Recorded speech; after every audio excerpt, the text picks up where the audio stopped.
Halo kawan pajak, kembali lagi di podcast KPP Pratama Curug dalam segmen OJA, obrolan Obrolan pajak. pajak.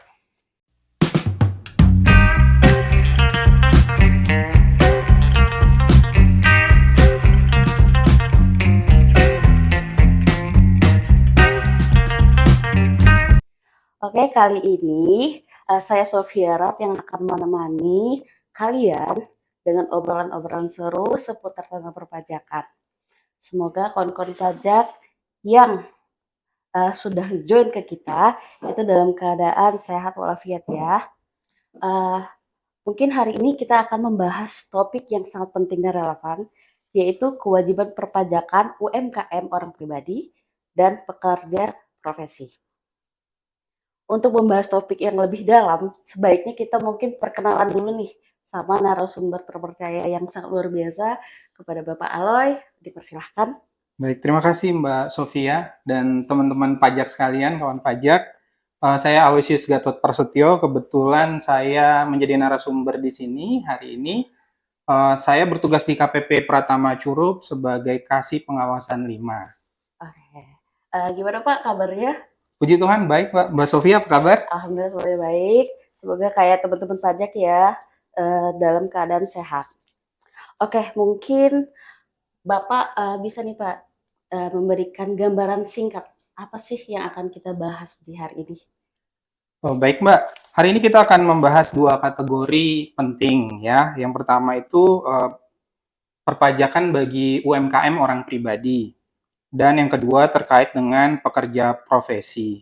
Atau kalau misalnya teman-teman di DJP biasa bilangnya untuk pekerja profesi ini adalah untuk pekerjaan bebas. Kedua kategori ini memang memiliki peran yang signifikan ya dalam perekonomian dan tapi kewajibannya memang cukup berbeda tergantung dari jenis dan besar usahanya. Oke, berarti kita akan membahas tentang UMKM orang pribadi dan pekerja bebas atau pekerja profesi ya Pak, yang lebih dikenal. Oke, mungkin Bapak bisa jelaskan Pak, siapa saja sih yang masuk kategori UMKM orang pribadi dan pekerja profesi? Baik, untuk UMKM orang pribadi berarti kita harus melihat dari sisi omsetnya ya Mbak. Yang pertama kali berarti kalau UMKM ini berarti adalah orang yang memiliki usaha. Usahanya berarti contohnya seperti pedagang misalnya seperti itu dengan omset kurang dari 4,8 miliar satu tahun. Contohnya pedagang, pemilik toko, atau usaha-usaha lainnya. Nah, sementara itu, yang kedua adalah terkait dengan pekerja profesi. Pekerja profesi ini adalah orang-orang yang memang memiliki sertifikat keahlian di bidangnya.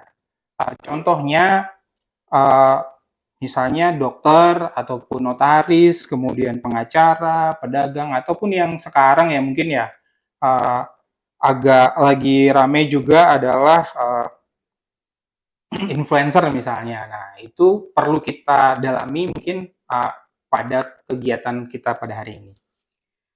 Oke, berarti itu lebih ke kayak UMKM yang pribadi, lebih ke wajib pajak memiliki usaha sendiri ya Pak ya, Ya, nggak ada Mbak. terikat dengan usaha orang lain.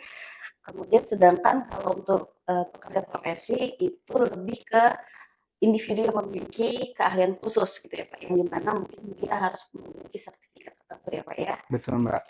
Untuk kewajiban perpajakannya untuk UMKM dan orang pribadi, pekerja profesi, itu gimana Pak? Apakah berbeda kewajiban perpajakannya? Nah, itu Mbak sangat berbeda Sangat sekali. berbeda ya Pak ya? Iya, kalau memang UMKM, kalau kita melihatnya adalah memang pengusaha yang omsetnya kurang dari 4,8 miliar. Tapi di sisi lain juga ada yang bebas nih Mbak dari pajak ya.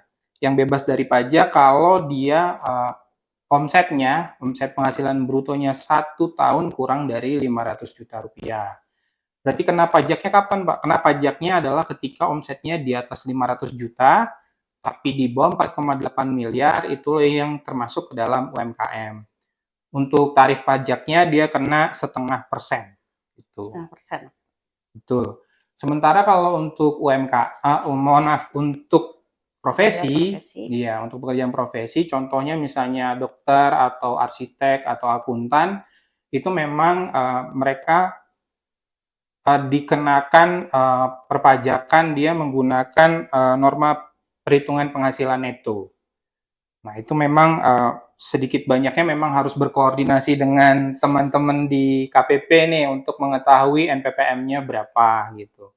Nah, itu NPPM itu untuk menghitung sebenarnya yang dikenakan pajaknya itu berapa. Secara sederhana misalnya dokter. Kalau dokter itu kalau tidak salah itu 50%. Jadi misalnya dokter praktek kemudian penghasilannya 500 juta satu tahun misalnya, berarti dia akan dikenakan apa yang dikenakan pajak itu 50% dari 500 juta. Jadi hanya 250 juta saja yang diperhitungkan sebagai penghasilan yang akan dikenakan pajak oleh dari penghasilan dokter tersebut, Mbak. Oke. Tadi Bapak mencontohkan dokter ya, Pak. Kalau misal nih ada, ini contoh ya, Pak, ya. Kalau misal ada dokter yang baru lulus tuh, Pak, dari kuliahnya, terus dia dia langsung membuka praktik tanpa, ada kerja misal di rumah sakit umum daerah kayak gitu, nggak ada ya, Pak, ya. Dia langsung membuka praktik, itu untuk kewajiban perpajakannya apa tetap selalu pakai NPPN atau gimana, Pak? Iya, betul sekali, Mbak. Dia pakai norma perhitungan penghasilan neto tersebut yang 50% tadi. Tapi jangan khawatir, sama seperti pengusaha tadi yang ada apa namanya yang tidak dikenakan pajak tadi sebesar 500 juta, kalau untuk dokter ini yang memang bekerja hanya dari prakteknya saja, selain dipotong 50% tadi untuk yang yang tidak kena pajaknya, ada tambahan lagi berupa PTKP. PTKP-nya itu ngikut paling sederhana, paling paling murahnya adalah kalau misalnya dia single sebesar 58.500.000, Mbak. Oke, untuk NPPN atau, norma perhitungan penghasilan neto itu, Pak, pekerja profesi itu harus datang dulu ke KPP untuk memilih NPPN-nya atau bisa misal ketika dia mau lapor, itu ya udah langsung ada pilihan di aplikasi tertentu gitu, Pak? Baik, kalau sudah terbiasa memang nggak perlu sih, Mbak, itu. Cuman memang dia akan melaporkan kewajibannya itu memang ada 3 jenis kebetulan untuk uh, pelaporan SPT tahunan. Pelaporan SPT tahunan ada 3 jenis. Ada yang 1770 penuh untuk semua orang bisa menggunakan itu. Kemudian yang sederhana dan ada yang sangat sederhana. Yang sangat sederhana ini digunakan untuk yang memang penghasilan brutonya kurang dari 60 juta satu tahun. Tapi kalau misalnya memang dia adalah yang pekerjaan bebas ataupun yang profesi, berarti dia pakai yang 1770. Nah, itu memang lebih banyak form yang harus diisi. Nah, ketika nanti sudah terbiasa, dia mungkin hanya mengklik atau mencentang satu hal aja di situ untuk bisa menggunakan norma tadi. Tapi kalau misalnya memang baru pertama atau masih agak bingung untuk cara pengisian SPT-nya, silakan datang ke KPP Pratama Curup ataupun ke KP2 KP Kepahyang, nanti akan dibantu oleh teman-teman di sana. Oke, mungkin, ada lagi nih Pak yang mau saya tanyakan, kayak tadi kan Bapak menjelaskan tentang kewajiban perpajakan UMKM sama pekerja profesi ya Pak. Kalau boleh tahu Pak, kewajibannya tuh selain kayak pembayaran pajak atau pelaporan itu, Bapak bisa sebutkan Pak? Misal kayak UMKM itu kewajibannya ya cukup laporan sama pembayaran Ya, pajak, sedangkan kalau profesi cukup laporan aja atau pembayaran juga, misalnya ya. kayak gitu Pak? Ada lagi memang dasarnya untuk memperhitungkan pajaknya itu adalah pembukuan atau pencatatan. Mungkin ke situ ya, Mbak ya. Kalau memang UMKM yang penghasilannya kurang dari 4,8 miliar satu tahun, dia cukup melakukan pencatatan. Pencatatan itu hanya berisi secara sederhananya adalah penghasilan yang dia terima setiap bulan, dia catat. Mungkin tambahannya ya kalau ada bebannya, tapi secara umum untuk perpajakan yang diperhitungkan hanya penghasilannya saja dikumpulkan dalam satu tahun per bulannya nanti berapa, kemudian kalau sudah di atas 500 juta baru mulai dikenakan pajak dengan tarif 0,5%. Sementara itu kalau misalnya untuk pekerjaan bebas juga secara umum mirip-mirip ya, tapi memang dikumpulkan ke 1 tahun, kemudian nanti dikali dengan normanya tadi, seperti saya sudah contohkan misalnya dokter dikali 50%, kemudian dikurangi tadi PTKP-nya, baru dikali dengan tarif PPh pasal 17 ya, kalau untuk orang pribadi, mulai dari 5%, 15% itu bertingkat sampai dengan di 35% kalau memang sangat besar penghasilannya, dan itulah nanti ada pajak yang harus dibayar. Nah, untuk kewajibannya pun berbeda-beda memang kebetulan. Kalau untuk UMKM memang kewajibannya secara umum sangat sederhana, hanya pembayaran setiap bulan kalau memang omset bulanannya sudah melebihi, misalnya 3 bulan pertama sudah lebih dari 500 juta, mungkin nanti bulan April atau Mei baru mulai membayar pajaknya 0,5%-nya tadi. Tapi kalau misalnya profesi tadi yang pekerjaan bebas memang harus membayar setiap bulan memang, karena itu adalah 1/12 dari pembayaran kurang bayar di tahun pajak sebelumnya, Oh, Mbak. berarti seandainya nih Pak, berarti kewajiban kayak UMKM itu tadi kan laporan SPT tahunannya yang setahun sekali, kemudian semua pembayaran jika penghasilannya di atas 500 juta dalam Iya, setahun itu. betul, Mbak. Seandainya berarti tadi bulan Oktober dia masih di bawah 500, ternyata bulan November dia mendapat 700 juta. Berarti di bulan November itu udah langsung berlaku kewajiban pembayaran pajaknya ya Pak Iya, ya? betul. Kalau untuk UMKM ketika sudah membayar dianggap sudah melaporkan, Mbak. Jadi Oke, lebih nggak mudah. nggak ada perlaporan per bulannya gitu ya Nggak Pak ya? usah, begitu sudah di atas 500 saja baru dilakukan pembayaran, sudah dianggap lapor. Ya, itu untuk khusus pelaporan bulanan ya Pak ya. Tapi untuk Betul. kalau laporan tahunan maupun dia nggak memiliki pembayaran di bulan itu tetap harus dilaporkan ya Pak ya? Betul, kewajibannya tetap ada SPT tahunannya. SPT tahunan paling lambat di akhir bulan Maret. Maret ya, tahun berikutnya. Oke. Tadi Bapak juga menyinggung terkait pembukuan dan pencatatan. Mungkin Bapak bisa jelaskan Pak, soalnya mungkin kawan pajak tuh sering tuh dengar istilah pembukuan sama pencatatan, cuman nggak bisa bedain apakah pembukuan itu gimana, terus kapan harus ada pembukuan, kayak gitu Pak. Ya, baik. Sebenarnya kalau pembukuan atau pencatatan bisa memilih ya. Ya, bedanya memang kalau pembukuan memang terlihat dan terdengar dan memang kenyataannya memang sedikit banyak lebih rumit dibandingkan pencatatan.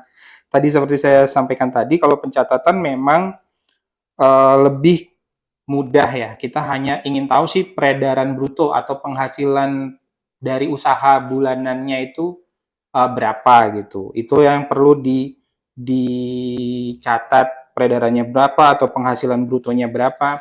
Atau juga hal-hal lain ya. Anggapannya kalau misalnya buat saya sendiri, kalau misalnya disuruh untuk uh, mencatat keuangan saya, berarti kemungkinan saya akan menyampaikan, mencatat di situ penghasilan saya, kemudian beban-beban ya. Walaupun seperti saya sampaikan tadi, yang akan dihitung oleh DJP untuk perpajakannya hanya penghasilannya saja. Penghasilan, nggak ada bebannya ya Pak? Iya, betul. Sementara tapi kalau pembukuan beda lagi. Memang kalau pembukuan itu akan lebih baik.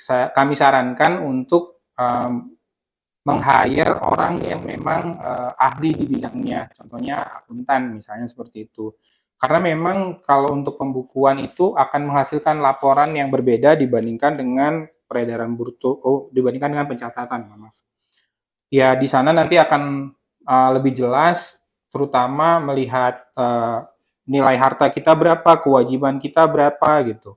Kalaupun ada hutang nanti akan diperhitungkan juga di situ.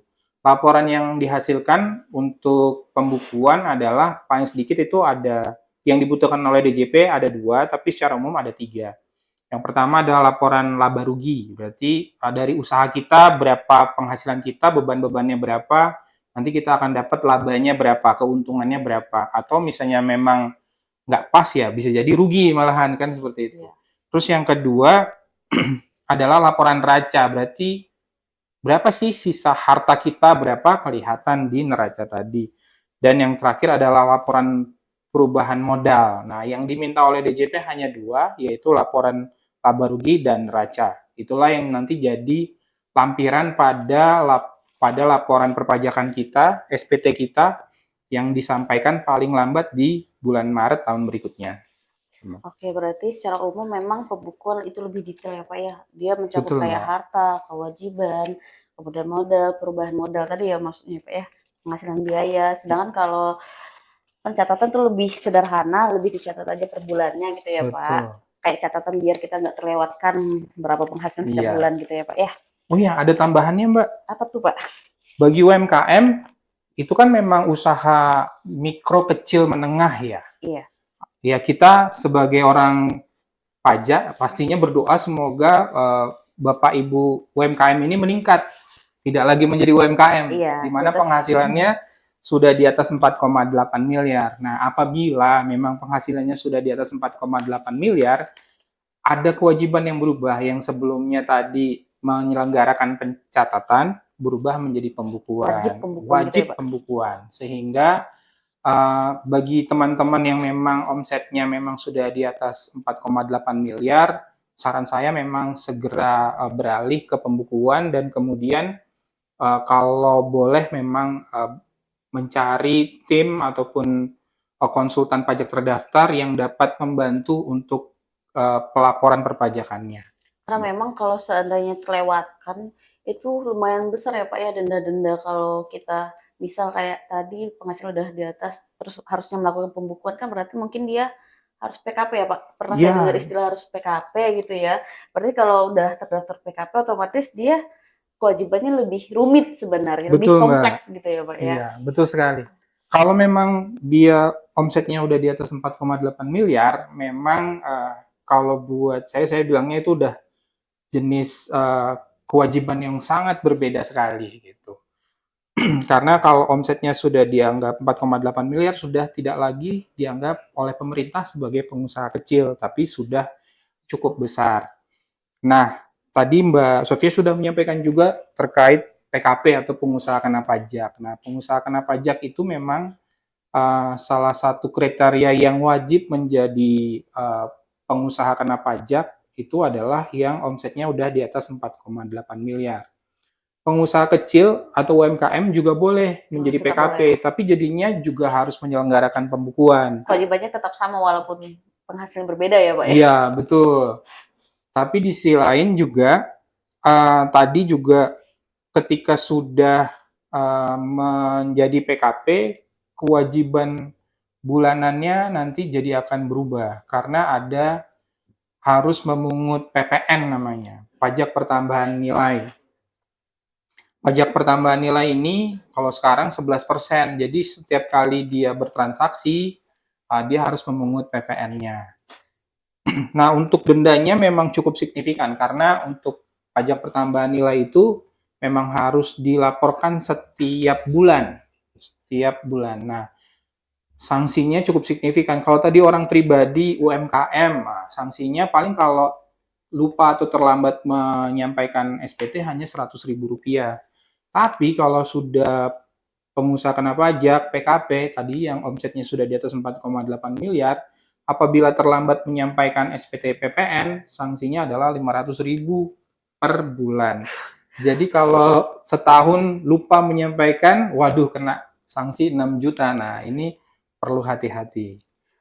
Oke, berarti untuk kawan-kawan pajak yang telah memilih PKP mungkin lebih diperhatikan ya Pak ya terkait kewajiban perpajakannya. Karena kalau terlewat sebulan aja itu dendanya udah sangat-sangat Sangat besar besar. karena 2 bulan aja udah bisa 1 juta. Itu cuma untuk PPN ya Pak, belum lagi denda yang lainnya. Iya, betul sekali, Mbak. Oke nih Pak, ini terakhir nih pertanyaan terakhir. Ada nggak sih Pak pesan khusus untuk kawan pajak yang ada di wilayah Curup yang sedang menjalankan profesi pekerja profesi atau menjalankan UMKM nih? Baik, saran saya Mbak Sofia dan juga teman pajak semua, kawan pajak semua, eh, terutama terkait rekening ya. Sebaiknya memang memisahkan antara rekening yang digunakan untuk usaha maupun yang digunakan untuk keperluan sehari-hari. Ini sangat penting, terutama akan membantu kita untuk mempermudah melaksanakan pencatatan maupun juga pada akhirnya kalau omsetnya sudah di atas 4,8 miliar pembukuan nantinya. Jadi kita akan lebih mudah untuk mengetahui mana yang memang penghasilan yang kita dapatkan dari usaha maupun dari lainnya. Itu aja sih Mbak. Itu ya Pak ya. Oke, terima kasih banyak ya Pak atas penjelasan dan informasi yang mengenai tentang ya pekerjaan profesi atau UMKM hari ini. Mungkin itulah dari kita ya kawan pajak. Untuk kawan-kawan pajak yang masih belum mengerti atau masih bingung bisa menghubungi media sosial kita seperti Instagram, Twitter, Facebook, atau WhatsApp helpdesk kantor kita. Ini mungkin saya sebutkan ya Pak ya, 0812 71332447 itu untuk nomor WhatsApp kantor kita. Atau kawan pajak jika memang ingin datang langsung ke kantor pajak itu dipersilahkan untuk mungkin ingin bertatap muka ya Pak sama pegawai pajak seperti itu. Mungkin sampai di sini dulu nih Pak podcast ojek kita kali ini. Terima kasih untuk kawan-kawan pajak yang sudah mendengarkan dan sampai jumpa di podcast selanjutnya. Dah.